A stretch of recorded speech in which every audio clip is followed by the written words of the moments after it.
नमस्कार मित्रांनो, मी सचिन चव्हाण या नवीन व्हिडिओमध्ये तुमचं सर्वांचं हार्दिक स्वागत करतो. उद्धव ठाकरेंचं राजकीय भवितव्य धोक्यात आहे का याबद्दल आज आपण चर्चा करणार. पण तत्पूर्वी या चॅनलला लाईक, शेअर आणि सबस्क्राईब करायला बिलकुल विसरू नका. तर या व्हिडिओमध्ये आपण बघूयात की संविधानात्मक तरतुदी काय आहेत, कुठल्या गोष्टींचा अडसर उद्धव ठाकरे सरकारला येतो आहे, त्याबद्दल आपण सविस्तर चर्चा करूयात. तत्पूर्वी एक गोष्ट लक्षात घ्या की ज्या दिवशी उद्धव ठाकरेंचं महाआघाडी सरकार हे स्थापन झालं त्यावेळेस उद्धव ठाकरे यांनी स्वतः चीफ मिनिस्टर म्हणून या महाराष्ट्र राज्याचे चीफ मिनिस्टर म्हणून शपथ घेतली. पण तेव्हा ते कुठल्याही गटाचे सदस्य नव्हते. कुठल्या गटाचे म्हणजे काय तर विधानसभा किंवा विधान परिषद या दोनही सभांचे ते कुठलेही सदस्य नव्हते. ते नियुक्त सदस्य नसल्या कारणाने त्यांच्या या नियुक्तीला 6 महिन्याच्या नंतर अडसर येणार ही संविधानामधली तरतूद आहे. संविधानातली तरतूद अशी सांगते की कुठल्याही माणसाला मुख्यमंत्री पदाची शपथ राज्यपाल देऊ शकतात, पण त्या माणसाने 6 महिन्याच्या आतमध्ये विधानसभा जर त्या राज्यामध्ये अस्तित्वात असेल तर विधान परिषद या दोघांपैकी कुठल्या तरी एका सभेचं सदस्यत्व घ्यायला हवं. पण आत्ता 28 तारखेला ही 6 महिन्यांची मुदत म्हणजे 28 मेला ही 6 महिन्यांची मुदत उद्धव ठाकरे यांच्यासाठी संपुष्टात येणार आहे. पण आतापर्यंत त्यांनी कुठल्याही गटाचं सदस्यत्व घेतलं नसल्या कारणाने 28 तारखेपर्यंत जर त्यांनी सदस्यत्व घेतलं नाही तर 28 तारखेनंतर त्यांचं मुख्यमंत्रीपद नक्कीच धोक्यात येईल. त्याबद्दल आपण सविस्तर चर्चा करूया. बघूयात की कॉन्स्टिट्यूशनल तरतुदी काय आहेत. ते संविधानाच्या कलम 171 अंतर्गत विधान परिषदेची रचना देण्यात आलेली आहे. आता ही रचना काय सांगते ते बघा की विधान परिषद हे एक स्थायी सभागृह आहे. स्थायी सभागृह म्हणजे ते कधीही कोलॅप्स नाही होत, पण त्याच्या सदस्यांची नेमणूक ही 6 वर्षांसाठी असते आणि प्रत्येक 2 वर्षाआड 1/3 सदस्य रिटायर होत असतात. हे रिटायर होणारे सदस्य जे असतात हे पुनर्नियुक्तीसाठी कितीही वेळा पात्र असतात.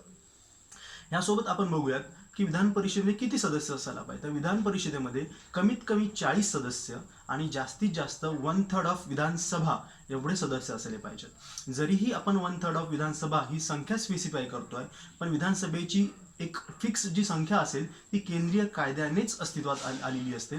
तिचा कुठलाही बदल राज्य सरकारला करता येत नाही. आता आपण बघूयात की ह्याच्यामध्ये निवडून येणारे सदस्य कुठून कुठून निवडून येतात. तर ह्यामध्ये निवडून येणारे सदस्य मोस्टली 5 फील्डमधून निवडून येतात. म्हणजेच कुठल्या तर 1/3 सदस्य हे स्थानिक स्वराज्य संस्थेमधून येतात. दुसरे 1/3 सदस्य जे असतील ते विधानसभा आपल्यातून काही सदस्यांना निवडून देईल.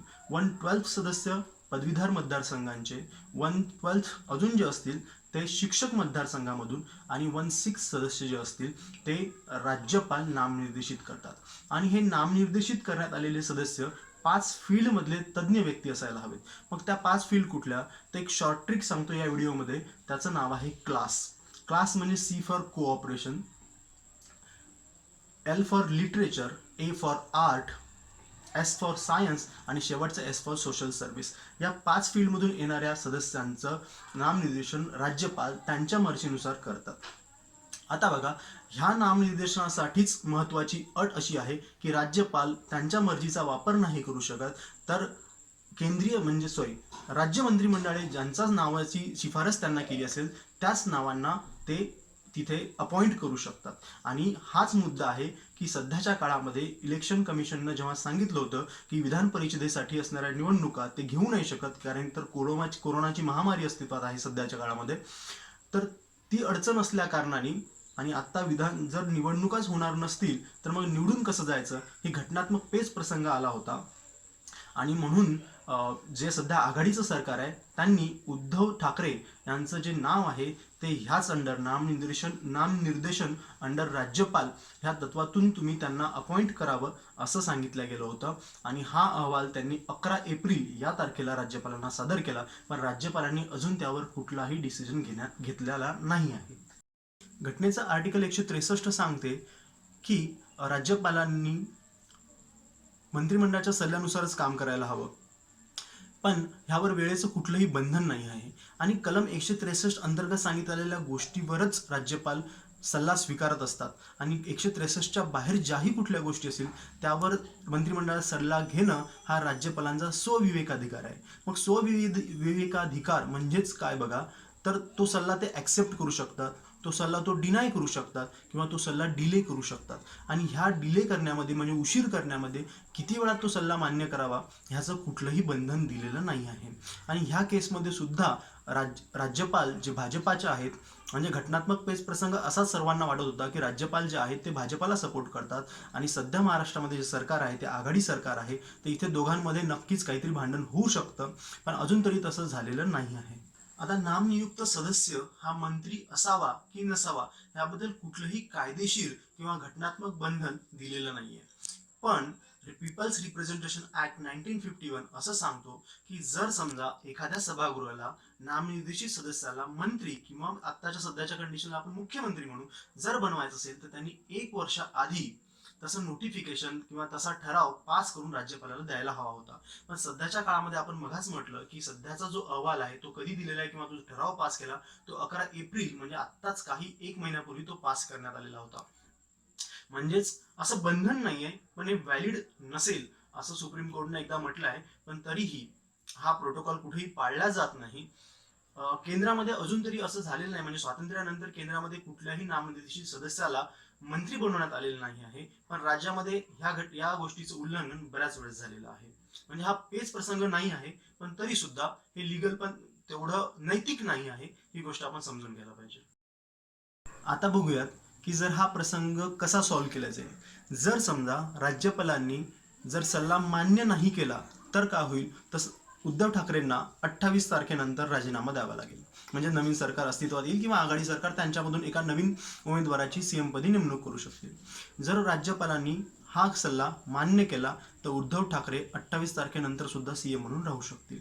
पण जर समजा हा सल्ला मान्य नाही केला आणि उद्धव ठाकरे यांचं जर सरकार पडलं तर त्यांना पुनर्नियुक्ती जर त्यांची करायची असेल तर ते नामनिर्देशन या तत्वाखाली नक्कीच होणार नाही. आणि त्यांना 6 महिन्याचा जो आधी घटनात्मक आपण वेळ दिला होता तो वेळ सुद्धा मिळणार नाही.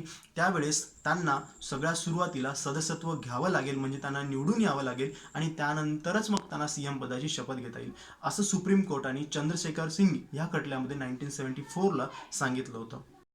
पण मित्रांनो, आता ह्यामधलं काहीही नक्कीच होणार नाही, कारण इलेक्शन कमिशननं सांगितलेलं आहे की ते 21 मे ह्या तारखेला महाराष्ट्रातील विधान परिषदेच्या ज्या 9 जागा आहेत त्या 9 जागांसाठी सुद्धा इलेक्शन घेणार आहेत. ते कसे घेतील, ते केव्हा घेतील, त्याच्या डेडलाईन्स काय असतील, म्हणजे कोरोनाच्या पार्श्वभूमीवर ते कसे त्यामध्ये बदल करतील हे अजून त्यांनी स्पष्ट केलेलं नाही. पण जवळजवळ 21 तारीख ही फिक्स झालेली आहे. 21 मे ह्या रोजी त्यांचं होईल. त्याच दिवशी वोटिंग पूर्णपणे संपेल, त्याच दिवशी वोटिंगची गणना सुद्धा होईल आणि 1-2 दिवसामध्येच वोटिंगचा रिझल्ट सुद्धा लागेल. आता बघ, उद्धव ठाकरे हे जे आहेत हे कशातून येणार आहेत, म्हणजे आपण मगाशी बोललो होतो की 1/3 जागा ह्या कुठून भरल्या जातात, त्या विधानसभेमधून भरल्या जातात. त्या विधानसभेच्या त्या जागेमधून उद्धव ठाकरे उभे राहणार आहेत आणि विधानसभेचे जे काही सदस्य असतील ते त्यांना वोट करतील आणि तेव्हा ते निवडून येतील आणि मग 28 तारखेनंतर त्यांना कुठलाही अडसर राहणार नाही. पूर्ण माहिती अशाच प्रकारचे नवीन व्हिडिओ पाहण्यासाठी या एमपीएससी ज्ञान ह्या चॅनलला लाईक, शेअर आणि सबस्क्राईब करा. सोबत बेल आयकॉन सुद्धा क्लिक करा, म्हणजे येणाऱ्या नवीन व्हिडिओचे अपडेट्स तुम्हाला मिळत राहतील. धन्यवाद.